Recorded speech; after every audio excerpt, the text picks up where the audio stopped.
Take a deep breath and let your heart rest for a moment. Sometimes life feels heavy. Pain, stress, and disappointment can weigh on your spirit. But even in those moments, God's word reminds us that healing is not far away.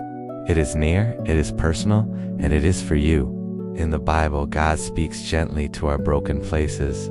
He heals the brokenhearted and binds up their wounds. No matter what you're carrying today, God sees it.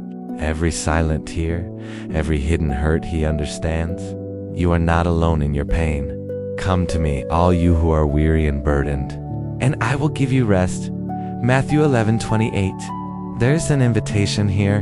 You don't have to have everything together. You don't have to be strong all the time.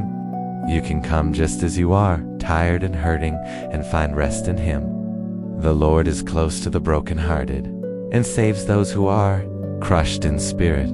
Psalm 34 verse 18.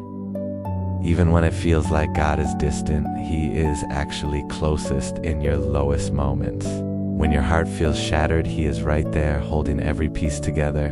But I will restore you to health and heal your wounds, declares the Lord. Jeremiah 30 verse 17. Healing may not always be instant, but God is always working. He restores, renews, and rebuilds. What feels lost today can be made whole again through His love. Let this truth settle in your heart. You are seen. You are loved. You are being healed even now. So take another deep breath and release your worries into God's hands. Trust that He is gently restoring your heart, one moment at a time. Hold on to His promises. Healing is coming. Peace is coming. Better days are coming. And most importantly, you are never walking this journey alone.